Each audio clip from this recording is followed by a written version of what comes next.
आपके साथ।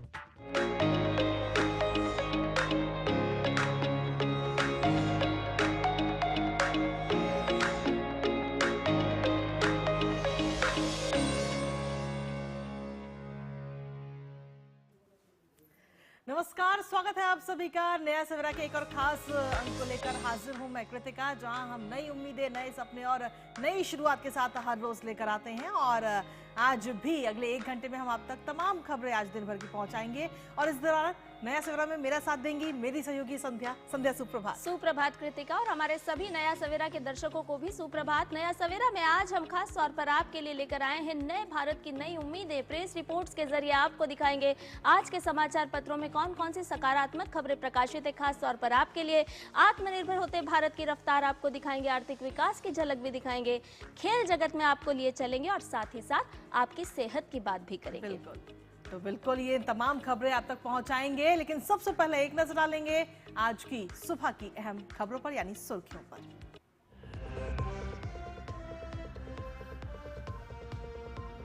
भारत रत्न अटल बिहारी वाजपेयी की जयंती पर आज मनाया जा रहा है सुशासन दिवस। थोड़ी देर में समाधि स्थल सदैव अटल पर पुष्पांजलि अर्पित करेंगे प्रधानमंत्री नरेंद्र मोदी।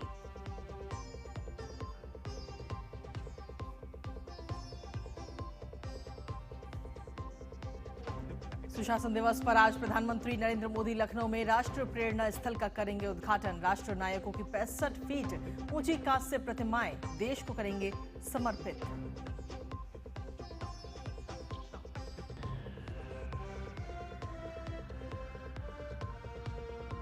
अरावली पर्वतमाला में नहीं होगा खनन। केंद्र सरकार ने किसी भी नए खनन पट्टे पर लगाया पूर्ण प्रतिबंध। सभी संबंधित राज्यों को जारी के स्पष्ट निर्देश।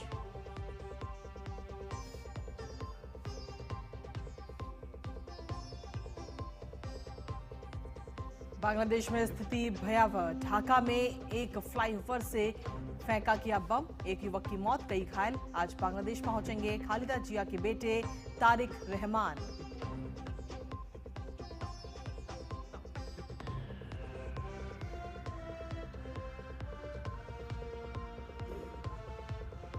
और प्रभु यीशु के जन्म पर देश और दुनिया में क्रिसमस की धूम। गिरजाघरों में विशेष प्रार्थना सभा का आयोजन।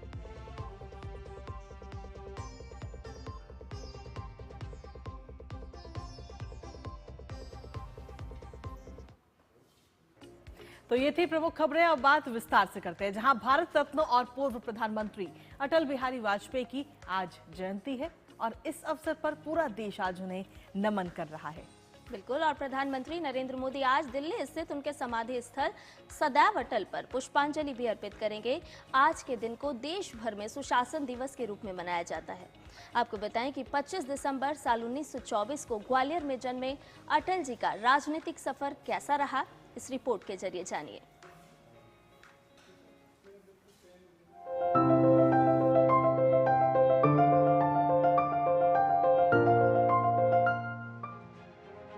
इतिहास के एक लंबे कालखंड को खुद में समेटे अटल बिहारी वाजपेयी का सफर कई मायने में ऐतिहासिक रहा। ये सफर शुरू हुआ 25 दिसंबर 1924 को, जब वे ग्वालियर में पैदा हुए। उन्होंने अपने सियासी सफर की शुरुआत आजादी की लड़ाई से की थी और 1942 के भारत छोड़ो आंदोलन में जेल भी गए। श्यामा प्रसाद मुखर्जी के काफी करीब होने के कारण अटल जी ने अपनी राजनीतिक पारी की शुरुआत जनसंघ से की और जनसंघ के टिकट पर ही पहला चुनाव 1957 में बलरामपुर से जीता। उनकी हाजिर जवाबी और वाणी की ओज पूरे दम खम के साथ संसद में गूंजी। हम लोकतंत्र की इस विशेषता को वर्धमान करने के लिए कटिबद्ध हैं। अटल जी 1977 से 1979 तक मोरारजी देसाई की सरकार में विदेश मंत्री भी रहे। बतौर विदेश मंत्री अक्टूबर 1977 में संयुक्त राष्ट्र महासभा में हिंदी में बोलते हुए अटल जी ने भारत के वसुधैव कुटुंबकम के सिद्धांत को पूरी दृढ़ता के साथ रखा। वसुधैव कुटुंबकम की परिकल्पना बहुत पुरानी है। भारत में सदा से हमारा इस धारणा में विश्वास रहा है कि सारा संसार एक परिवार है। उनके जीवन का असली मोड़ आया साल 1980 में, जब भारतीय जनसंघ पार्टी और राष्ट्रीय स्वयंसेवक संघ ने बीजेपी की नींव रखी। यहां से अटल जी को एक नई सियासी रफ्तार मिली, जिसकी पहली धमक 1996 के लोकसभा चुनाव में दिखाई दी। करीब 4 दशकों तक विपक्ष में रहने और जमीन पर कड़ी मेहनत करने के बाद वो पहली बार देश के प्रधानमंत्री बने। हालांकि उनका पहला कार्यकाल महज 13 दिन ही चल सका, लेकिन सरकार छोड़ते वक्त उनका दिया गया भाषण इतिहास के पन्नों में दर्ज हो गया। सत्ता का खेल तो चलेगा, सरकारें आएंगी जाएंगी, पार्टियां बनेगी बिगड़ेंगी, मगर ये देश रहना चाहिए। जनता ने 2 साल के भीतर ही वाजपेयी के हाथ में एक बार फिर से देश की बागडोर सौंपी और 1998 में उनके नेतृत्व में राष्ट्रीय जनतांत्रिक गठबंधन यानी एनडीए की सरकार बनी। प्रधानमंत्री के रूप में उनका दूसरा कार्यकाल कई मायनों में ऐतिहासिक रहा। India conducted 3 underground nuclear test in the Pokhran range. Bharat Pakistan पड़ोसी, साथ साथ रहना है। 3 बार लड़ चुके लड़ाई, कितना महंगा सौदा। हम शांति चाहते हैं, ये तो दुनिया ने देखा। अब दुनिया ये देखेगी कि हम शांति की रक्षा के लिए और अपनी शक्ति का भी प्रदर्शन कर सकते हैं। वाजपेयी 1999 से 2004 तक देश के प्रधानमंत्री रहे और केंद्र में पहली बार किसी गैर कांग्रेसी सरकार ने 5 साल का कार्यकाल पूरा किया। राजनीति अगर उनके व्यक्तित्व का एक पहलू था, तो साहित्य और कविता से प्रेम दूसरा पहलू। मैं जी भर जिया मैं मन से मरूं, लौट कर आऊंगा, कूच से क्यों डरूं। 2015 में भारत रत्न से सम्मानित अटल जी 16 अगस्त 2018 को इस दुनिया से अलविदा हो गए। भले ही अटल बिहारी वाजपेयी आज हम सबके बीच नहीं हैं, लेकिन उनके शब्द, उनके भाषण, उनके विचार और समाज के लिए किए गए उनके काम हमेशा हमेशा हमारे साथ रहेंगे। Bureau report, DD news.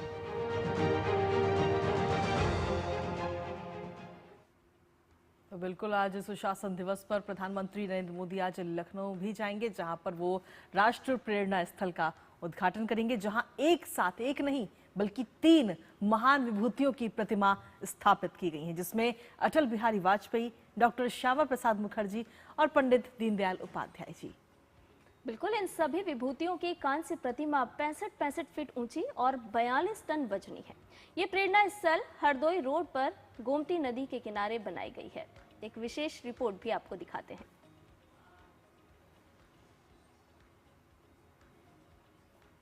तो आपको बता दें कि आज प्रधानमंत्री नरेंद्र मोदी वहां पर जाएंगे और राष्ट्र इसका सीधे तौर पर उद्घाटन करते हुए नजर आएंगे, जहां पर 3 प्रतिमाएं, कांस्य प्रतिमाएं लगाई गई हैं और इसके साथ ही वहां पर संग्रहालय भी बनाया गया है। इसकी कई सारी खासियत की अगर हम बात करें तो कई सारी खासियत भी है इसकी, और जब ये पूरा उद्घाटन का समारोह होगा उस वक्त एक नहीं बल्कि लाखों की संख्या में लोग भी वहां पर उपस्थित रहेंगे। आइए ये रिपोर्ट आपको दिखाते हैं। 25 दिसंबर सुशासन दिवस और इसके प्रेरणा स्रोत हैं भारत रत्न अटल बिहारी वाजपेयी। अटल बिहारी वाजपेयी ने देश के प्रधानमंत्री के रूप में 1999 से 2004 तक सुशासन के नए प्रतिमान गढ़े। ऐसे युग पुरुष की 101वीं जयंती पर प्रधानमंत्री नरेंद्र मोदी लखनऊ की यात्रा पर होंगे। दोपहर बाद आयोजित कार्यक्रम में वे राष्ट्र प्रेरणा स्थल का उद्घाटन करेंगे। ये लगभग 230 करोड़ की लागत से निर्मित है। 65 एकड़ में फैले इस प्रेरणा स्थल पर डॉक्टर श्यामा प्रसाद मुखर्जी, पंडित दीनदयाल उपाध्याय और पूर्व प्रधानमंत्री अटल बिहारी वाजपेयी की 65 फीट ऊंची कांस्य प्रतिमाएं स्थापित की गई हैं। श्रद्धेय अटल बिहारी वाजपेयी जी और श्यामा प्रसाद मुखर्जी जी, पंडित दीनदयाल उपाध्याय जी ने जो गरीबों के लिए काम किया, गरीबों की चिंता की कि अंत्योदय जो पूरे वर्ल्ड में जो अंत्योदय पर सारी सरकारें काम करती हैं, उनकी स्टेचू वहाँ पर लग रहा है। श्रद्धेय अटल बिहारी वाजपेयी जी का जिस तरह से कद था उस तरह की कांस्य की प्रतिमा यहाँ पे स्थापित होना, उनके साथ में दीनदयाल उपाध्याय जी जो अंत्योदय के इन्होंने विचारधारा रखी, हर व्यक्ति अंत्योदय तक पहुँचे, ऐसे पंडित दीनदयाल उपाध्याय जी, श्यामा प्रसाद मुखर्जी जी ने जिन्होंने देश के लिए कुर्बानी की है कि एक राष्ट्र होना चाहिए, एक ध्वज होना चाहिए, कश्मीर हमारा है, इस पे उन्होंने बलिदान दिया है। ऐसे महापुरुषों का सम्मान करते हुए आज हम सबका लखनऊ का गौरव बढ़ा हुआ है। पक्ष और विपक्ष दोनों, उनको अज्ञात शत्रु कहा जाता था, तो अटल जी की मूर्ति की स्थापना से एक बड़ा उत्साह है। देश निर्माण में अपना सर्वस्व देने वाले स्वतंत्र भारत की महान हस्तियों के जीवन, आदर्शों और स्थायी विरासत को यहाँ संजोया गया है। ये राष्ट्र प्रेरणा स्थल समर्पित है मां भारती के 3 अमर सपूतों को। ये राष्ट्र प्रेरणा स्थल समर्पित है 3 महामानवों को। ये राष्ट्र प्रेरणा स्थल समर्पित है तीन राष्ट्र पुरुषों को, ये राष्ट्र प्रेरणा स्थल हर एक भारतीय को शरीर का कण कण और जिंदगी का क्षण क्षण राष्ट्र निर्माण के लिए समर्पित कर देने के लिए प्रेरित करेगा। यहाँ कमल के आकार में निर्मित एक अत्याधुनिक संग्रहालय भी है, जो भारत की राष्ट्रीय यात्रा और इन दूरदर्शी नेताओं के योगदान को उन्नत डिजिटल और इमर्सिव टेक्नोलॉजी के माध्यम से दिखाता है। नहीं, यह तो लखनऊ के लिए बहुत ही गौरव की बात होगी कि इन महापुरुषों का जो है स्थापना किया गया, उनके मूर्ति का अनावरण माननीय प्रधानमंत्री जी करेंगे। एक लखनऊ वासी होने के लिए हमारे लिए गर्व का विषय है, क्योंकि माननीय अटल बिहारी वाजपेयी जी लखनऊ से चुनाव भी लड़ते रहे और इसीलिए हमारे प्रधानमंत्री जी ने सोचा कि इस दिन हम जो है लखनऊ चलते हैं, तो ये एक लखनऊ वासी के लिए एक बहुत ही गर्व का विषय है। इतना समय किसी ने भी नहीं दिया है जितना लखनऊ को अटल जी ने दिया है। एक प्रेरणा स्थल वो लखनऊ का नहीं, पूरे जब भारत के लोग आएंगे उसको देखने के लिए जरूर आएंगे, ऐसा आकर्षक प्रेरणा स्थल वो बनाया गया है। राष्ट्रीय प्रेरणा स्थल निस्वार्थ नेतृत्व और सुशासन के आदर्शों को संरक्षित करने और बढ़ावा देने की दिशा में एक महत्वपूर्ण कदम है। लखनऊ से अश्विनी मिश्र और विकास सिंह के साथ ब्यूरो रिपोर्ट, डीडी न्यूज। और लखनऊ से ही अश्विनी मिश्र हमारे संवाददाता हमारे साथ जुड़ गए हैं। अश्विनी, आज 3 महान विभूतियों की प्रतिमा का जो लोकार्पण होने वाला है, निश्चित तौर पर जिस तरह से इन्होंने राष्ट्र के लिए प्रेरणादायी स्रोत उत्पन्न किया, भविष्य की अगर हम बात करें तो आज ये प्रतिमाओं के माध्यम से भी तीनों विभूतियां राष्ट्र की प्रेरणा के रूप में साबित होते हुए नजर आएंगे। निश्चित तौर से, और वो 25 दिसंबर का दिन आज जन्म शताब्दी समारोह अटल बिहारी वाजपेयी जी का है, पूर्व प्रधानमंत्री, भारत रत्न का। मैं प्रेरणा स्थल पर ही हूँ, मैं यहाँ के दृश्य दिखाऊंगा किस तरीके की तैयारियां हैं। प्रधानमंत्री नरेंद्र मोदी आज इन 3 महान विभूतियों के कांस्य प्रतिमा का लोकार्पण करेंगे और साथ ही साथ इस राष्ट्र प्रेरणा स्थल का लोकार्पण करेंगे। ये राष्ट्र प्रेरणा स्थल 65 एकड़ से ज़्यादा इलाके में बनाया गया। और सबसे बड़ी बात मैं ये बताऊँ कि ये जिसको कहते हैं कि पूरा का पूरा क्षेत्र गोमती के किनारे तराई का क्षेत्र है, हरदोई रोड पर स्थित है। एक ज़माने में यहाँ पर केवल कूड़ा और करकट का पूरा डंप हुआ करता था, लेकिन उसको बेहद अच्छे तरीके से, जैविक तरीके से निपटारा करते हुए यहाँ पर 3 महापुरुषों की ये जो प्रतिमा लगाई गई है वो अपने आप में विलक्षण है। इसलिए विलक्षण है कि डॉक्टर श्यामा प्रसाद मुखर्जी यहाँ पर है। डॉक्टर श्यामा प्रसाद मुखर्जी के साथ ही पूर्व प्रधानमंत्री अटल बिहारी वाजपेयी और पंडित दीनदयाल उपाध्याय, अखंड भारत के प्रणेता रहे डॉक्टर श्यामा प्रसाद मुखर्जी, एकात्म मानववाद और अंत्योदय के प्रवर्तक रहे पंडित दीनदयाल उपाध्याय, और समन्वयवादी समावेशी राजनीति के पथ प्रदर्शक रहे पूर्व प्रधानमंत्री अटल बिहारी वाजपेयी। तो इन तीनों महापुरुषों की यहाँ पर प्रतिमाएं हैं। निश्चित तौर से अटल जी का जो लगाव, जुड़ाव और यहाँ पर जो कार्य रहा है प्रधानमंत्री अटल बिहारी वाजपेयी जी का, यहीं से उन्होंने प्रधानमंत्री के रूप में प्रतिनिधित्व किया, यहीं से वो अनेकों चुनाव लड़ते रहे, लखनऊ से उन्होंने पत्रकारिता करके राष्ट्र धर्म का संपादन किया।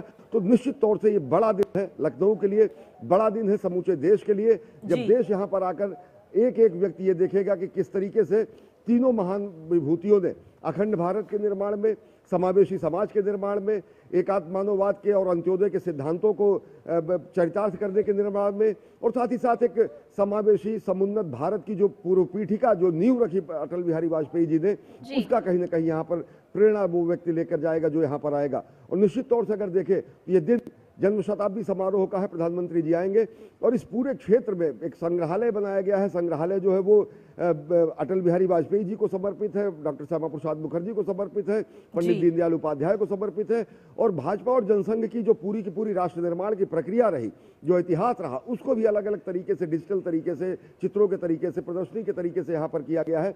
भारत माता की यहाँ पर मूर्ति लगी हुई है। तो निश्चित तौर से जो भी यहाँ पर आएगा वो राष्ट्र निर्माण के उस संकल्प को और दृढ़ करेगा, जब देखेगा कि 3 महान विभूतियां यहाँ पर राष्ट्र निर्माण के लिए अपना सर्वस्व न्यौछावर करके अपने को होम कर चुकी थी। निश्चित तौर से बड़ा दिन लखनऊ के लिए, देश के लिए और समूचे भारत के लिए। बिल्कुल अश्विनी, आज का दिन वाकई बड़ा दिन है और सीधे तौर पर अगर हम देखें तो राष्ट्रीय प्रेरणा स्थल आगे आने वाली जो भावी पीढ़ियां हैं उनमें राष्ट्रीयता का तो संचार करेगा ही, लेकिन साथ ही संग्रहालय के जरिए अपने इतिहास को जानने का भी एक बेहतरीन मौका देगा। जब सभी लोग वहां पर पहुंचेंगे, जो भावी पीढ़ियां हैं वो वहां पहुंचेंगी। लेकिन इसके साथ ही संग्रहालय का तो आपने बताया, इसके साथ ही और क्या कुछ खासियत है वहां पर, और जो पर्यटक वहां पर जाएंगे उनके लिए और क्या कुछ खास इंतजाम? अश्विनी। देखिए, ये पूरा का पूरा परिसर मैं एक बार फिर दिखाऊंगा। यहाँ पर सुरक्षा के व्यापक इंतजाम इसलिए किए गए हैं, प्रधानमंत्री नरेंद्र मोदी जी को यहाँ पर आना है। वो तकरीबन 2 बजे के आसपास राष्ट्र प्रेरणा स्थल पहुंचेंगे, यहाँ के संग्रहालय का अवलोकन करेंगे। उसके बाद जो है सबसे पहले पुष्पांजलि अर्पित करेंगे तीनों महान विभूतियों को, और उसके बाद संग्रहालय का अवलोकन करने के बाद इस पूरे के पूरे क्षेत्र में एक जो जन समुदाय उमड़ेगा प्रधानमंत्री नरेंद्र मोदी को सुनने के लिए, उसको संबोधित करेंगे। ये 65 एकड़ के क्षेत्र में, विस्तृत एकड़ क्षेत्र में ये बनाया गया है। जैसा मैंने बताया कि ये पूरा का पूरा एबंडन इलाका था, इस तरीके का इलाका था कि निष्प्रयोज्य इलाका था। वहाँ पर बड़े सुंदर तरीके से इसको स्थापित किया गया है। और सबसे बड़ी बात यह है कि यहाँ पर जो संग्रहालय है जिसकी मैं चर्चा कर रहा हूँ, ये कमल के आकार में पूरी की पूरी मूर्तियाँ हैं। कमल के दल पर ही तीनों महान विभूतियों के चरण अवस्थित हैं। और उसके बाद पूरा का पूरा क्षेत्र जो है राष्ट्रवाद के लिए, पूरा का पूरा क्षेत्र राष्ट्र निर्माण के लिए, पूरा का पूरा क्षेत्र जनसंघ और भारतीय जनता पार्टी का जो अभ्युदय रहा है और जो राष्ट्र निर्माण में योगदान रहा है, उसके एक एक इतिहास को यहाँ पर समर्पित करता है। यहाँ पर वो दस्तावेज है जिन दस्तावेजों में डॉक्टर श्यामा प्रसाद मुखर्जी की संदिग्ध परिस्थितियों में कश्मीर में हुई मृत्यु का जिक्र है, जो उनके जो पर्सनल बिलोंगिंग्स थे, जो उनके डायरी थी, जो उनके वैयक्तिक सामान थे, वो उस सरकार ने उस समय तत्कालीन जम्मू कश्मीर की सरकार ने नहीं लौटाए थे, उन सब पत्रों का जिक्र है। अटल बिहारी वाजपेयी जी के पत्रकार से लेकर प्रखर राजनेता तक के बनने के पूरी की पूरी उस जीवन यात्रा का जिक्र है। पंडित दीनदयाल उपाध्याय का किस तरीके से उन्होंने एक समाज सुधारक के रूप में, एक दार्शनिक के रूप में, एक चिंतक के रूप में और एक राजनेता के रूप में उन सभी क्षणों पर राष्ट्र निर्माण के लिए जन आंदोलन का नेतृत्व किया। जब देश को आवश्यकता पड़ी, चाहे वो युद्ध का समय हो, चाहे वो विभाजन का समय हो, चाहे वो 62 का युद्ध हो, तो समूचा देश देखता है कि कैसे एक सकारात्मक, समन्वयवादी और समावेशी राष्ट्र के निर्माण के लिए तीनों विभूतियां यहाँ पर, तीनों विभूतियों का ये आकाश प्रतिमा यहाँ पर है और किस तरीके से उन्होंने अपना योगदान दिया। निश्चित तौर से जैसा कि नाम है राष्ट्र प्रेरणा स्थल, वो लोगों को प्रेरणा देगा कि किस तरीके से वो राष्ट्र निर्माण में जुटे। और सबसे बड़ी बात यह है कि अटल जी का जो लगाव है, अटल जी का जुड़ाव है लखनऊ से, वो अद्भुत रहा है। लखनऊ के लोग जिसको कहते हैं कि बड़े मन से, बड़े दिल से और बड़े जिसको कहते हैं कि सराखों पर लेकर अटल जी के समूचे कार्य को उन्होंने देखा है। यहाँ पर उनके पत्रकारिता के स्वरूप को देखा है, यहाँ पर उनके राजनेता के स्वरूप को देखा है, उनके समाज सेवक स्वरूप को देखा है और एक मित्र के सहोदर और सहचर के रूप में देखा है। तो लखनऊ की एक एक गलियां अटल जी की कहानियों से कहीं ना कहीं गुंजायमान है। और ये हरदोई रोड पर आज जो राष्ट्र प्रेरणा स्थल का लोकार्पण होगा, वो लोगों को आकर्षित करेगा, राष्ट्र निर्माण के लिए लोगों को प्रेरित करेगा। निश्चित तौर से ये एक बड़ा दिन है, एक महत्वपूर्ण दिन है लखनऊ वासियों के लिए और देश के लिए। बिल्कुल अश्विनी, बड़ा दिन है क्योंकि ये जो तीनों विभूतियां हैं ये राष्ट्र के लिए प्रेरणा स्रोत हैं। कहीं ना कहीं जो हमारे देश की भावी पीढ़ी है उनके विचारों को जानने का ये मौका राष्ट्र प्रेरणा स्थल प्रदान करता हुआ साफ तौर पर नजर आएगा। प्रधानमंत्री नरेंद्र मोदी आज इसका लोकार्पण भी करेंगे और निश्चित तौर पर जब यहाँ पर लोग आएंगे तो जरूरी है कि आप अपने राष्ट्र नायकों को जानें, उनके विचारों से प्रेरणा लें। और जब हम 2047 के विकसित भारत के लक्ष्य को लेकर के आगे बढ़ रहे हैं तो हमें ये जानना होगा कि राष्ट्र को किस तरह से, कौन कौन सी ऐसी विभूतियां हैं जिन्होंने अपना सर्वस्व न्यौछावर किया और राष्ट्र की प्रगति के लिए मार्ग प्रशस्त किया। इसके अलावा आपको बताएं कि प्रधानमंत्री नरेंद्र मोदी ने अटल जी की जयंती पर सोशल मीडिया पर अपने विचार साझा किए हैं। उन्होंने लिखा है कि आदरणीय अटल जी की जन्म जयंती पर हम सब के लिए उनके जीवन से प्रेरणा लेने का एक विशेष अवसर है। उनका आचरण, शालीनता, वैचारिक दृढ़ता और राष्ट्रहित को सर्वोपरि रखने का संकल्प भारतीय राजनीति के लिए एक आदर्श मानक है। बिल्कुल, इसके साथ ही उन्होंने आगे लिखा कि उन्होंने अपने जीवन से ये सिद्ध किया कि श्रेष्ठता पद से नहीं आचरण से स्थापित होती है और वही समाज को दिशा देती है। तो आज अटल जी की जयंती है और जयंती पर प्रधानमंत्री नरेंद्र मोदी ने एक सोशल मीडिया प्लेटफॉर्म पर, एक्स पर एक ये पोस्ट किया जो हमने आपको दिखाया। और नया सवेरा में खबरों का सिलसिला लगातार जारी, लेकिन इसी बीच रुकेंगे एक छोटे से ब्रेक के लिए। आप बने रहिए हमारे साथ और देखते रहिए डीडी न्यूज। अदरक की हुई कुटाई, चाय की पतीली चढ़ाई, ऐसी बनी चाय। सिर्फ अदरक से चाय का स्वाद नहीं आएगा। नहीं आएगा बेटा, चाय का असली टेस्ट MDHP+ से ही आएगा। लौंग, हरी इलायची से भरपूर MDH टीकस मसाला। मसाले सच MDH। चिंतामणि, क्यों इतनी चिंता करते हो? क्या खरपतवार से परेशान हो? पेश है स्टील MH210 प्लामोमीटर। खरपतवार पे करो वार, सुनहरी फसल होगी हर बार। मेरे घर के रानी, ये मेरे खेतों का राजा। स्टील उपकरण लाए परिवर्तन। कौन है जो जोड़े देश को? विकसित भारत का विकसित भारत। ओ हरि भैया, अरे वाह, खेतों में कौन सी फसल लगाए हो? 12 महीने कमा कर दे ऐसी फसल। क्या? मैंने नया व्यवसाय शुरू किया है। उसके लिए पैसे? इसमें किसी निवेश की जरूरत ही नहीं। अच्छा मुखिया जी। अरे मुखिया जी नमस्ते। अरे हरी, कब आ रहे हो? आप बस चलिए, मैं पहुंचता हूं। अब मैं LIC एजेंट हूं। LIC एजेंट बनो, अब बड़ा सोचो। हमारी वेबसाइट पर जाएं या अपनी नजदीकी LIC शाखा से संपर्क करें। मेरी पसंद। मेरी पसंद। मेरी पसंद। मेरी पसंद। हमारी पसंद। हम सबकी पसंद। मजबूत देश का मजबूत सरिया हो गया स्टील। चिंतामणि, क्यों इतनी चिंता करते हो? क्या खरपतवार से परेशान हो? पेश है स्टील MH210 प्लामोमीटर। खरपतवार पे करो वार, सुनहरी फसल होगी हर बार। तू मेरे घर के रानी, ये मेरे खेतों का राजा। स्टील उपकरण लाए परिवर्तन। ब्रेक के बाद नया सवेरा में आपका एक बार फिर से स्वागत है और इस वक्त की एक बड़ी खबर आपको बता देते हैं। जी हां, दिल्ली से ये खबर आ रही है जहां नरेला इलाके में एक एनकाउंटर की खबर है। आपको बता दें कि इस वक्त की ये बड़ी खबर, नरेला इलाके में एनकाउंटर की खबर आ रही है। 2 बदमाश जिन्हें घायल कई आपराधिक मामलों में लिप्त थे, दिल्ली पुलिस और 2 बदमाशों के बीच ये एनकाउंटर की खबर आ रही है। इस वक्त की एक बड़ी खबर आपको बता रहे हैं जो राजधानी दिल्ली से आ रही है। 2 बदमाशों के एनकाउंटर की खबर है जहां दोनों बदमाश घायल हैं।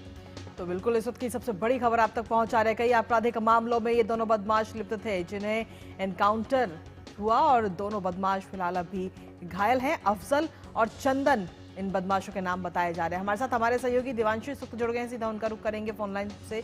दिवांशु, क्या कुछ ताजा अपडेट है आपके पास में इस पूरी खबर को लेकर? देखिए, बिल्कुल आपको बताना चाहूंगा कि आउटर नॉर्थ जिले की जो नरेला थाने की पुलिस है वो इस एक केस को लेकर इन्वेस्टिगेशन कर रही थी। अटेम्प्ट टू मर्डर का एक केस था और क्रैक टीम को जो नरेला थाने की है उसको ऐसी इन्फॉर्मेशन मिलती है कि नरेला के पास जो एक्यूज है वो पहुंचने वाला है, जिसके बाद जो पुलिस की टीम है वहां पर ट्रैप लगाती है। ट्रैप के दौरान एक जो मोटरसाइकिल है उस पर बदमाशों की पहचान होती है जो कि उस केस में लिप्त थे। और जब पुलिस ने उनको रोकने की कोशिश की और पुलिस के हवाले होने की कोशिश की तो वो उल्टा भागने लगे। और जब पुलिस ने उनका पीछा किया और पकड़ने की उनको कोशिश की तो उन्होंने पुलिस पर फायरिंग शुरू कर दी। दोनों तरफ से करीब आधा दर्जन राउंड ये फायरिंग हुई है। पुलिस की तरफ से 3 राउंड जो फायरिंग हुई है उसमें 2 गोली जो है दोनों बदमाशों के पैर में लगी है। फिलहाल दोनों को जो है अस्पताल में भर्ती कराया गया है। दोनों बदमाशों का नाम, एक का अफजल है, दूसरे का चंदन है। दोनों ये BC हैं नरेला थाने के और इनके ऊपर कई आपराधिक जो मामले हैं वो दर्ज हैं, जिसमें attempt to murder, POCSO, robbery, इस तरह के कई जो हीनस क्राइम होते हैं। इनमें ये दोनों बदमाश जो है वो लिप्त थे। जी, बहुत शुक्रिया दिवांशु, तमाम अपडेट हमसे साझा करने के लिए। तो कई आपराधिक मामलों में संलिप्तता इन 2 बदमाशों की पाई गई है जिसको लेकर के दिल्ली पुलिस ने एनकाउंटर किया है। हालांकि दोनों ही अपराधी घायल अवस्था में हैं। तो आपको इस वक्त की एक बड़ी खबर से हमने रूबरू कराया। इसके अलावा नया सवेरा में बढ़ते हैं आगे और आपको बता दें कि भारत रत्न अटल बिहारी वाजपेयी की जन्म जयंती पर प्रधानमंत्री संग्रहालय उन्हें विशेष रूप से याद कर रहा है। इसके लिए प्रधानमंत्री संग्रहालय में अटल बिहारी वाजपेयी के जीवन को दर्शाती एक फोटोग्राफिक प्रदर्शनी का आयोजन किया गया है। जी हां, आपको बता दें कि इस प्रदर्शनी में उनके सामाजिक और सार्वजनिक जीवन की महत्वपूर्ण घटनाओं के साथ साथ कालजयी कविताओं को भी दर्शाया गया है। और ये प्रदर्शनी 24 दिसंबर 2025 से 23 जनवरी 2026 तक आयोजित की जा रही है। तो आप भी समय निकालकर इस प्रदर्शनी में जरूर जाइए।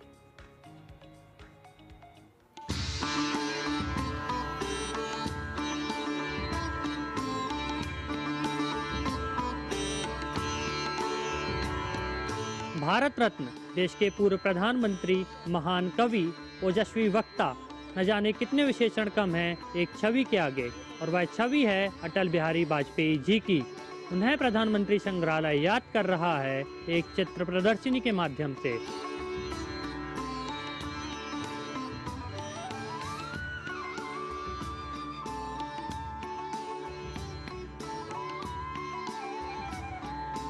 3 बार भारत के प्रधानमंत्री रहे श्री अटल बिहारी वाजपेयी जी की 101वीं जयंती आज प्रधानमंत्री संग्रहालय सेलिब्रेट कर रहा है। इस अवसर पर एक चित्र प्रदर्शनी लगाई गई है जिसमें अटल जी की कविताएं, देश विदेश के नेताओं से उनकी मुलाकात की तस्वीरें, प्रधानमंत्री के रूप में शपथ ग्रहण की तस्वीरें, परमाणु परीक्षण की तस्वीरें और उनको मिले सम्मान प्रदर्शित किए गए हैं। इस अवसर पर अटल जी द्वारा उपयोग में लाई गई एम्बेसडर कार को भी शोकेस किया गया है और ये प्रदर्शनी में मेन आकर्षण का एक मुख्य केंद्र है।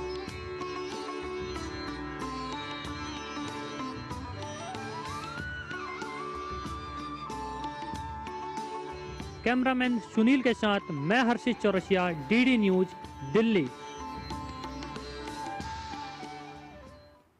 और महान शिक्षाविद, स्वतंत्रता सेनानी, पत्रकार और समाज सुधारक महामना पंडित मदन मोहन मालवीय की भी आज जयंती है। 1861 में प्रयागराज में जन्मे पंडित मालवीय को काशी हिंदू विश्वविद्यालय की स्थापना के लिए जाना जाता है।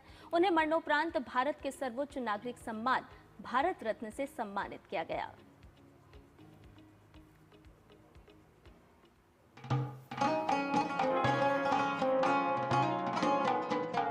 पंडित मदन मोहन मालवीय स्वतंत्रता सेनानी, सामाजिक कार्यकर्ता, राष्ट्रवादी पत्रकार, वकील और एक प्रभावशाली व्यक्तित्व के तौर पर विख्यात हैं। उनका जन्म 25 दिसंबर 1861 को प्रयागराज में हुआ। प्रारंभिक और माध्यमिक शिक्षा प्रयागराज से ही हुई। मदन मोहन मालवीय ने 1891 में इलाहाबाद विश्वविद्यालय से LLB की पढ़ाई की। समाज के हर क्षेत्र में उनके योगदान कभी भी भुलाए नहीं जा सकते। मदन मोहन मालवीय के अतुलनीय कार्यों के कारण ही महात्मा गांधी ने महामना और डॉक्टर S राधाकृष्णन ने उन्हें कर्मयोगी की उपाधि दी थी। महामना के सामाजिक क्षेत्र में योगदान की बात करें तो उन्होंने हिंदू मुस्लिम एकता के लिए काफी काम किया। 1916 के लखनऊ समझौते का विरोध किया, जिसमें मुसलमानों के लिए अलग निर्वाचन क्षेत्र का प्रावधान था। उन्होंने खिलाफत के मुद्दे पर कांग्रेस का विरोध किया। गंगा नदी पर अंग्रेजों की नीतियों के विरुद्ध 1905 में गंगा महासभा की स्थापना की। 1915 में हिंदू महासभा की स्थापना में उन्होंने महत्वपूर्ण भूमिका निभाई। साथ ही शिक्षा को समृद्ध बनाने के लिए 1916 में बनारस हिंदू विश्वविद्यालय की स्थापना की। उन्हें हरिद्वार में हर की पौड़ी पर आरती की परंपरा शुरू करने का श्रेय दिया जाता है। मदन मोहन मालवीय स्वतंत्रता सेनानी के साथ साथ स्वतंत्रता के संघर्ष की प्रेरक शक्ति भी बने, जिन्होंने अपने साहस, विचार और संकल्प के माध्यम से लाखों लोगों को जागरूक किया। मदन मोहन मालवीय असहयोग आंदोलन के महत्वपूर्ण नेताओं में से एक थे। साइमन कमीशन का उन्होंने पुरजोर विरोध किया। वहीं सविनय अवज्ञा आंदोलन में शामिल होने के दौरान गिरफ्तार हुए। अपनी कुशाग्र बुद्धि और देश प्रेम का परिचय देते हुए मदन मोहन मालवीय ने चौरी चौरा कांड के दौरान अंग्रेजों द्वारा पकड़े गए 150 से अधिक स्वतंत्रता सेनानियों की पैरवी की और उन्हें सजा मिलने से बचाया। पत्रकारिता के क्षेत्र में भी उन्होंने बेहद महत्वपूर्ण योगदान दिया। मालवीय जी के भाषण से प्रभावित होकर 1886 में राजा रामपाल सिंह ने हिंदुस्तान समाचार पत्र के संपादक पद का प्रस्ताव दिया, जिसे उन्होंने स्वीकार कर लिया। बतौर पत्रकार पंडित मदन मोहन मालवीय ने इंडियन ओपिनियन का संपादन किया। अभ्युदय नाम से स्वयं का हिंदी साप्ताहिक शुरू किया। अंग्रेजों की प्रेस पर अंकुश लगाने के लिए बनाए गए 1908 के समाचार पत्र अधिनियम और 1910 के भारतीय प्रेस अधिनियम का जमकर विरोध किया। उन्होंने 1909 में द लीडर की शुरुआत की। उन्होंने 1936 में हिंदुस्तान नामक समाचार पत्र का हिंदी संस्करण भी शुरू किया। राष्ट्रीय संस्कृति के वाहक और स्वतंत्रता सेनानी मदन मोहन मालवीय का 84 वर्ष की आयु में 12 नवंबर 1986 को प्रयागराज में निधन हो गया। 24 दिसंबर 2014 को उन्हें मरणोपरांत भारत के सर्वोच्च नागरिक सम्मान भारत रत्न से सम्मानित किया गया। पंडित मदन मोहन मालवीय एक समर्पित स्वतंत्रता सेनानी और एक उत्कृष्ट इंसान थे। पंडित मदन मोहन मालवीय कई लोगों के प्रेरणा स्रोत बने रहेंगे। Bureau report, DD news.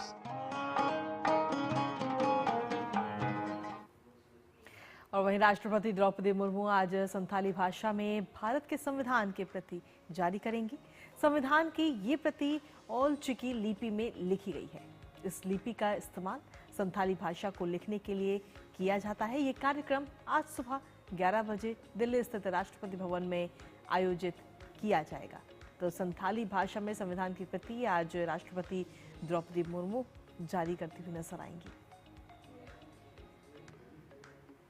और आपको बता दें कि केंद्र सरकार ने अरावली पर्वतमाला की सुरक्षा के लिए बड़ा कदम उठाया है। दिल्ली से गुजरात तक फैली पूरी अरावली श्रृंखला को अवैध खनन से बचाने के लिए किसी भी नए खनन पट्टे पर पूर्ण प्रतिबंध लगा दिया गया है। पर्यावरण, वन एवं जलवायु परिवर्तन मंत्रालय ने इस संबंध में सभी संबंधित राज्यों को स्पष्ट निर्देश भी जारी कर दिए हैं। ये प्रतिबंध पूरे अरावली लैंडस्केप पर समान रूप से लागू होगा ताकि इस प्राचीन पर्वतमाला की भूवैज्ञानिक संरचना और पारिस्थितिकी को सुरक्षित रखा जा सके।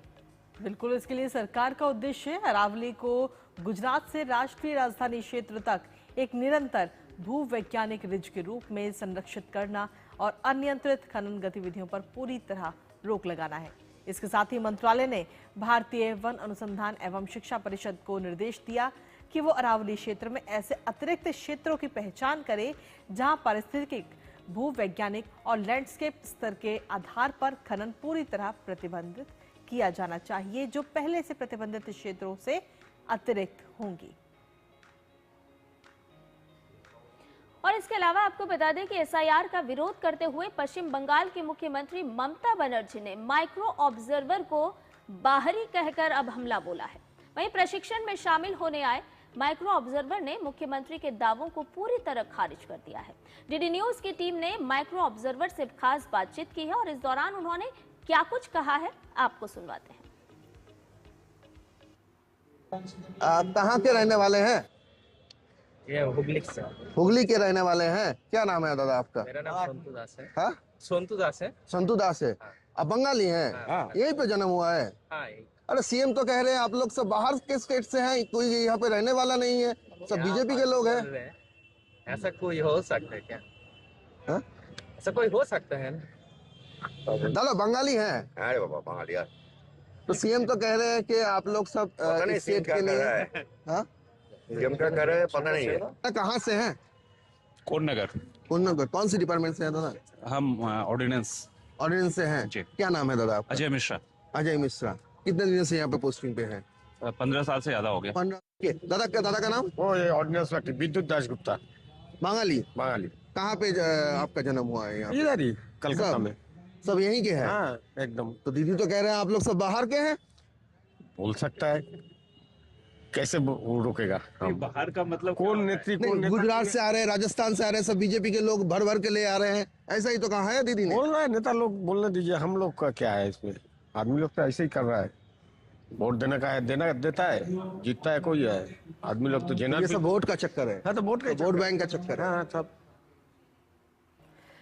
तो पश्चिम बंगाल की मुख्यमंत्री ममता बनर्जी ने जिस तरीके से गंभीर आरोप लगाया, एसआईआर का लगातार वो विरोध कर रही है और अब ऑब्जर्वर को लेकर भी उन्होंने कहा कि ये सभी बाहरी है, लेकिन सच्चाई आप सभी के सामने अब आ चुकी है। इसी के साथ अगली खबर का रुख करते हैं, जहां उत्तर प्रदेश के उन्नाव में हुए रेप केस में कुलदीप सेंगर के बेल ऑर्डर को सीबीआई सुप्रीम कोर्ट में अब चुनौती देगी।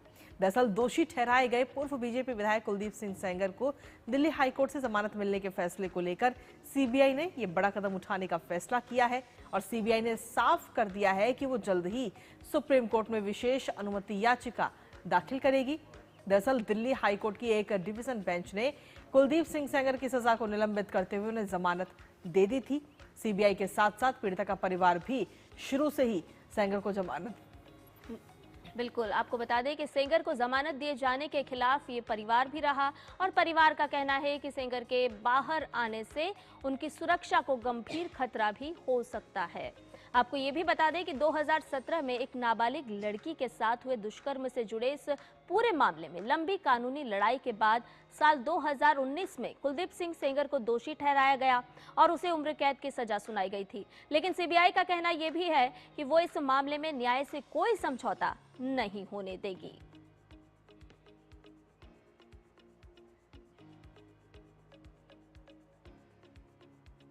रुक करते बांग्लादेश से जुड़ी हुई खबर का, जहां बांग्लादेश में चुनाव की घोषणा के बाद से जारी हिंसा का दौर थमने का नाम ही नहीं ले रहा है। बांग्लादेश नेशनलिस्ट पार्टी के कार्यकारी अध्यक्ष तारिक रहमान की वतन वापसी से पहले ढाका में बमबाजी की घटना हुई है। मोग बाजार में कल शाम बदमाशों द्वारा फ्लाईओवर से फेंके गए देसी बम में सियाम नाम के एक युवक की मौत की खबर आ रही है।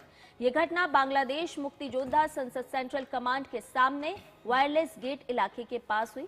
इससे पूरे ढाका में अफरा तफरी मच गई। ये घटना तब हुई है जब ढाका में तारिक रहमान की वापसी को लेकर हाई अलर्ट है और पुलिस के अलावा सेना और अर्धसैनिक बलों को भी तैनात किया गया है।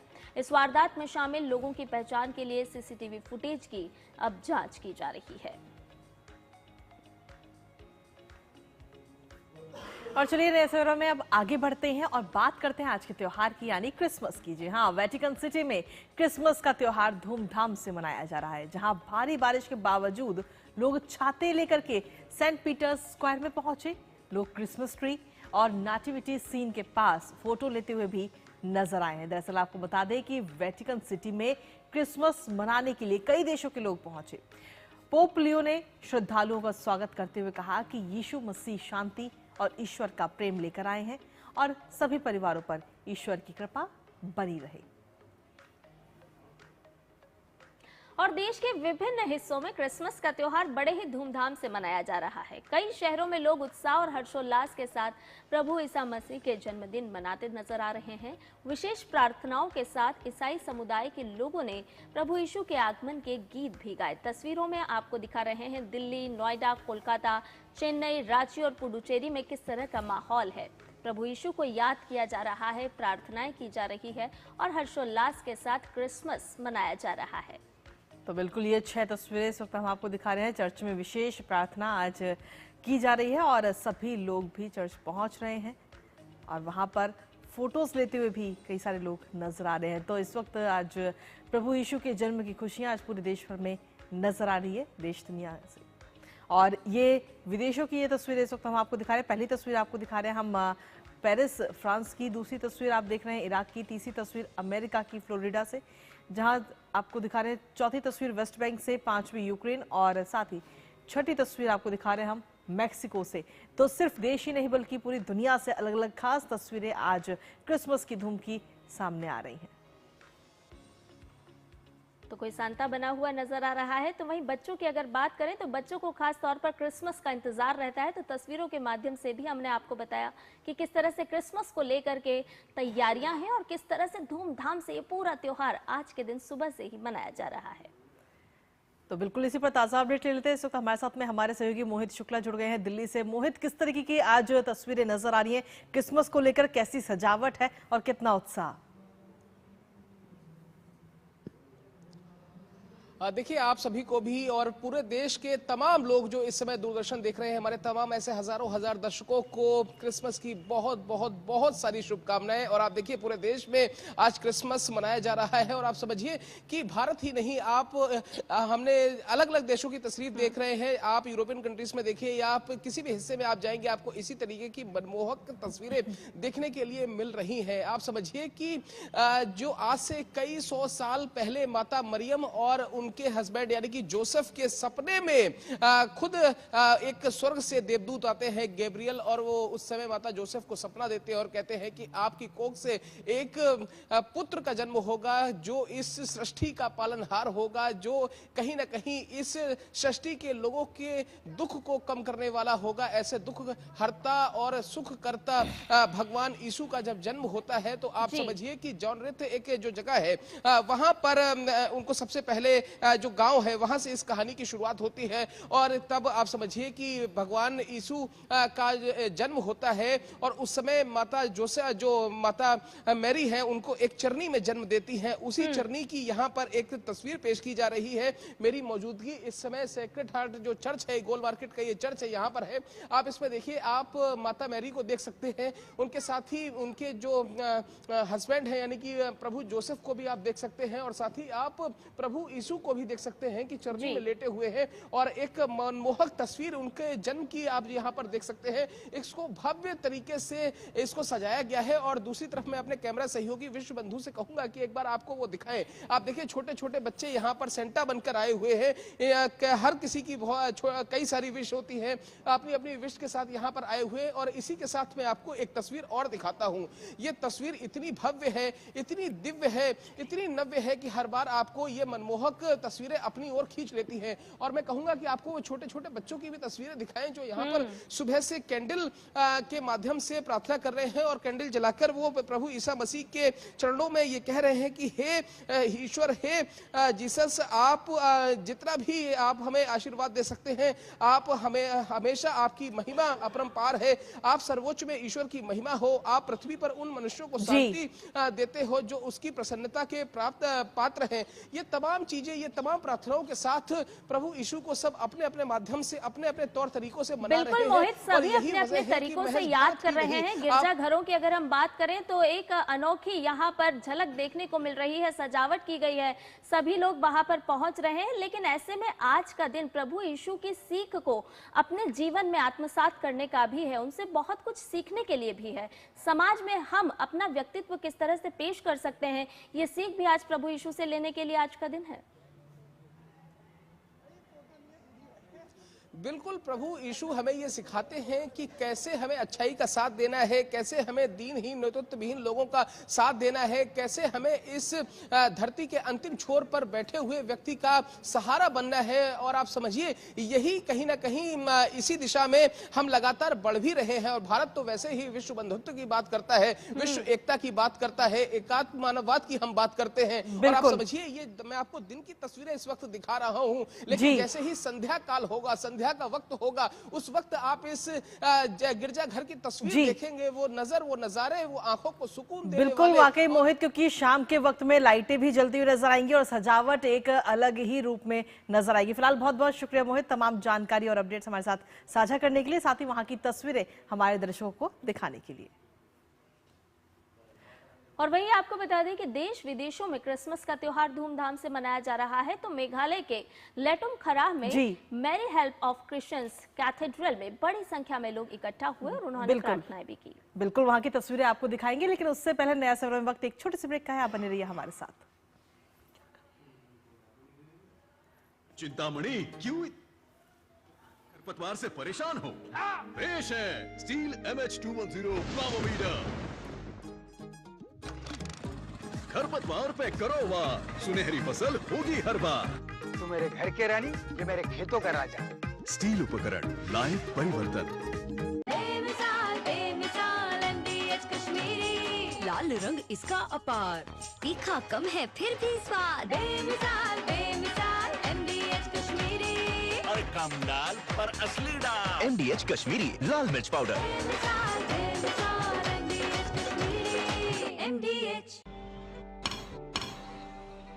ये आवाज है देश के उन कारीगरों की जिनके हाथ बनाते हैं हमारा जीवन आसान। PM विश्वकर्मा योजना के आने से मिल रही है हर विश्वकर्मा को एक नई उमंग, एक नई पहचान। मैं चाहता हूं विश्वकर्मा समाज, इन पारंपरिक कार्यों में लगे लोग केवल कारीगर बनकर न रह जाए, बल्कि मैं चाहता हूं वे कारीगर से ज्यादा वो उद्यमी बने, व्यवसायी बने। ये योजना एक शुरुआत है गुरु शिष्य परंपरा की डोर मजबूत बनाने की, हुनर को नए पंख देने की और हर सपने को सच करने की। अधिक जानकारी के लिए pmvishwakarma.gov.in पर जाएं। PM विश्वकर्मा योजना, सम्मान, सामर्थ्य, समृद्धि।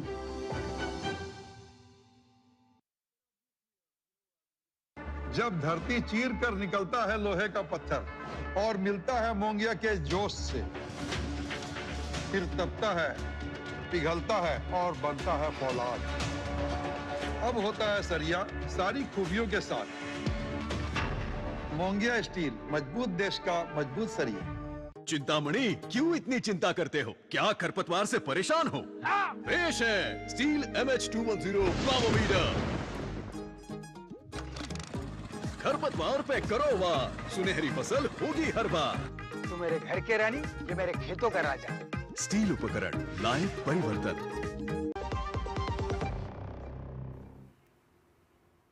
और ब्रेक के बाद एक बार फिर से स्वागत आप सभी का नया सवेरा में। अब बढ़ते हैं आगे और अब आपको दिखाते हैं आज के अखबार में कौन कौन सी प्रमुख और साथ ही इंटरेस्टिंग खबरें आज प्रकाशित हुई हैं। तो सबसे पहली और प्रमुख खबर है अटल कैंटीन से जुड़ी। जी हां, आज से अटल कैंटीन खोली जाएंगी। 100 से ज्यादा ये अटल कैंटीन है जहां पर महज 5 रुपए में ही खाना मिल पाएगा। जी हां, दिल्ली सरकार की तरफ से ये योजना लाई गई है जिसमें सेंट्रलाइज्ड किचन से ये खाना आएगा। और अटल कैंटीन की अगर हम बात करें तो लंच का समय सुबह 11:30 बजे से लेकर के दोपहर 2 बजे तक होगा। डिनर का समय होगा शाम 6:30 बजे से रात 9 बजे तक। और 100 अटल कैंटीन खोली जाएंगी। 500 लोगों को एक बार में खाना मिलेगा, वो भी मात्र 5 रुपए में। तो दिल्ली सरकार की तरफ से ये पहल शुरू की गई है। 100 अटल कैंटीन आज दिल्ली सरकार आज से ही शुरू करने जा रही है, जिसमें मुख्यमंत्री रेखा गुप्ता आज इन कैंटीनों का उद्घाटन करेंगे। और सरकार की तरफ से ये दावा भी किया जा रहा है कि रोजाना करीब 1 लाख दिल्ली वालों को इसका सीधे तौर पर फायदा होगा और मात्र 5 रुपए में ही सभी का पेट भरेगा। और इसके अलावा अगली खबर का रुख करते हैं। आपको बताते हैं कि एआई किस तरह से सहयोगी साबित होता हुआ नजर आ रहा है। जी हां, जो ये आर्टिफिशियल इंटेलिजेंस है किस तरह से आपके काम को भी रफ्तार दे सकता है, ये खबर बता रही है। दरअसल आपको बताएं कि पक्षाघात के शिकार जो लोग हैं उनके जो हाथ हैं वो कभी नहीं रुक पाएंगे। एआई उनमें मदद करेगा, दस्ताना दूर करेगी परेशानी। आपको बता दें कि तंत्रिका तंत्र से संबंधित जो बीमारियों के कारण हाथों में पक्षाघात यानी कि जिसे लकवा कहा जाता है वो हो जाता है, तो लोग असहाय महसूस किया करते थे, लेकिन आपको अब असहाय महसूस करने की आवश्यकता नहीं है, क्योंकि तमिलनाडु के कोयम्बटूर में स्थित कोमरगुर कॉलेज ऑफ टेक्नोलॉजी के छात्रों ने एक विशेष दस्ताना बनाया है जिसका उपयोग पीड़ित व्यक्ति खुद कर सकता है। एआई युक्त इस डिवाइस के इस्तेमाल के लिए उसे किसी मदद या विशेष प्रशिक्षण की आवश्यकता नहीं होगी। और आपको ये भी बता दें कि ये पूरी तरह से स्वदेशी है और इसके साथ साथ सस्ती भी है, इसकी दरें हैं, हर वर्ग इसका उपयोग कर सकता है। तो देखिए, केंद्रीय सामाजिक न्याय और अधिकारिता मंत्रालय किस तरह से लगातार तकनीक के साथ लोगों की मदद करने के लिए काम कर रहा है, उसका एक सशक्त उदाहरण आज स्टोरी के माध्यम से हम आपके लिए लेकर आए हैं। और इसके साथ ही जो तीसरी प्रमुख खबर है वो है वाइल्ड लाइफ से जुड़ी हुई। जी हाँ, जहां शहद फलों की पार्टी ने बेजुबानों का जो आज का क्रिसमस का त्योहार है उसे हैप्पी बना दिया है। जी हाँ, क्रिसमस का ये त्योहार दरअसल बिना खुशियों के अधूरा रहता है, लेकिन इस बार आगरा और मथुरा के जो वाइल्ड लाइफ SOS सेंटर्स है वहां पर का जो नजारा है वो एकदम ही खास नजर आया, जहां सेंटर्स को लाल हरे रंगों से सजाया गया, पेड़ों पर सितारे और घंटियां भी लगाई गई। इसके साथ ही मथुरा के जो हाथी संरक्षण और देखभाल केंद्र है वहां पर फूलकली, एम्मा, तारा और सूरज जैसे हाथियों के लिए एक किसी सपने जैसे कम नहीं था, क्योंकि उनके लिए पसंदीदा फल, पौष्टिक चीजें उनके पास पहुंचाई गई।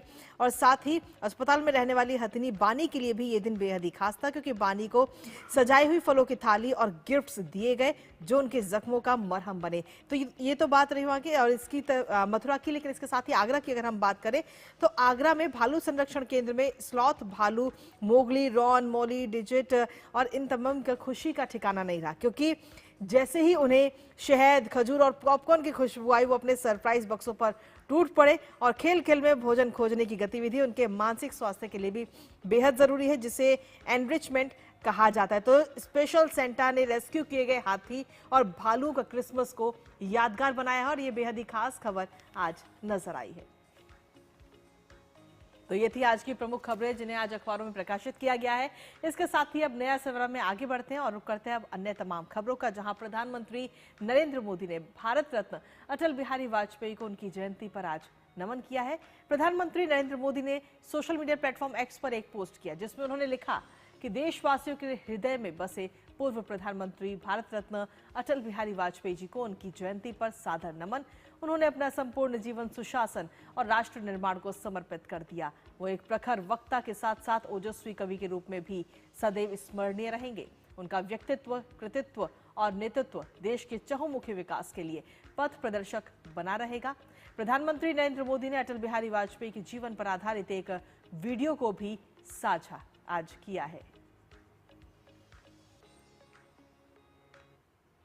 टूटे हुए सपने की सुने कौन सिसकी, अंतर को चीर व्यथा पलकों पर ठिठकी, हार नहीं मानूंगा, रार नहीं ठानूंगा, काल के कपाल पर लिखता मिटाता हूँ, दीप नया गाता, दीप नया गाता।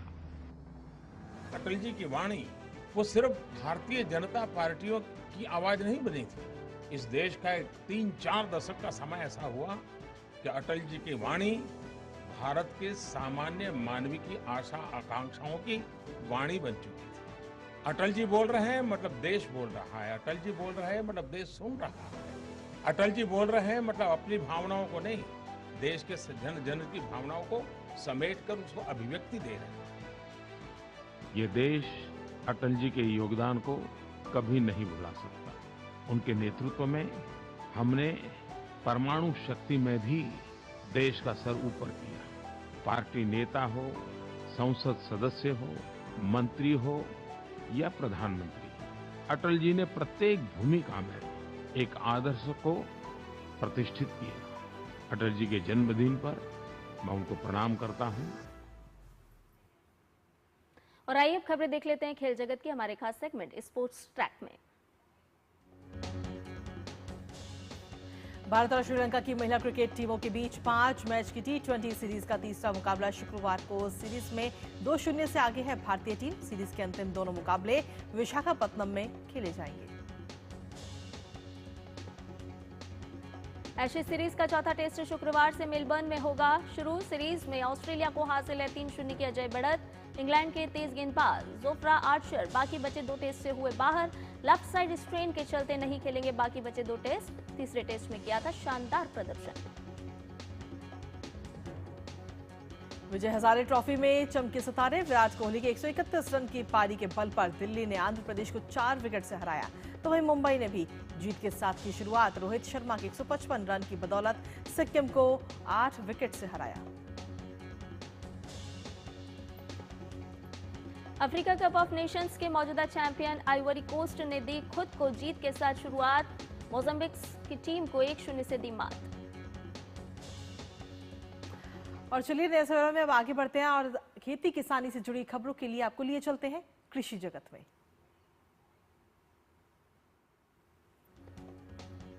तो राष्ट्रीय खाद्य सुरक्षा एवं पोषण मिशन NFSNM के अंतर्गत कृषि विभाग मध्य प्रदेश बीज यूनिट और भंडारण इकाई लगाने की योजना पर काम कर रहा है। इस योजना के तहत ग्राम पंचायत स्तर पर आवेदन आमंत्रित किए गए हैं।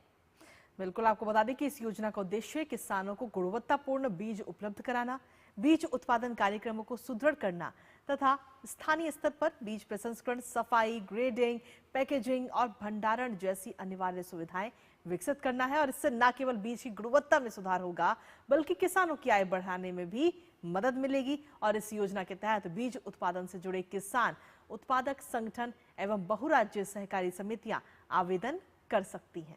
इतना ही नहीं, योजना के अंतर्गत ग्राम पंचायत स्तर पर न्यूनतम 1 TPH क्षमता यानी कि 1 टन प्रति घंटा का बीज प्रसंस्करण संयंत्र, 500 मीट्रिक टन क्षमता का बीज भंडारण गोदाम स्थापित करने के लिए कुल लागत का 50% या अधिकतम 40 लाख रुपए तक की केंद्रीय वित्तीय सहायता भी प्रदान की जाएगी।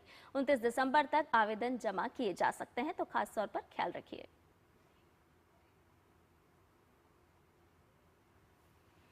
और चलिए नया सवेरा में अब बात कर लेते हैं मौसम की और देख लेते हैं देश में अलग अलग राज्य का न्यूनतम और अधिकतम तापमान।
और इसके साथ ही नया सवेरा में अब वक्त हो चला है आप सभी से विदा लेने का, लेकिन जाने के साथ साथ हम आपको छोड़े जाएंगे कुछ खास झलकियों के साथ। बिल्कुल जी हाँ, आपको बता दें कि नवी मुंबई इंटरनेशनल एयरपोर्ट पर आज से कमर्शियल उड़ान शुरू होने जा रही है और उसकी खुशी में बीते कल पूर्व संध्या पर शानदार ड्रोन शो हुआ और उसकी कुछ झलकियां आप तक हम लेकर आए हैं। आप लीजिए इन झलकियों का आनंद और इसी के साथ मुझे, मेरी सहयोगी संध्या और हमारी पूरी टीम को दीजिए अनुमति। नमस्कार।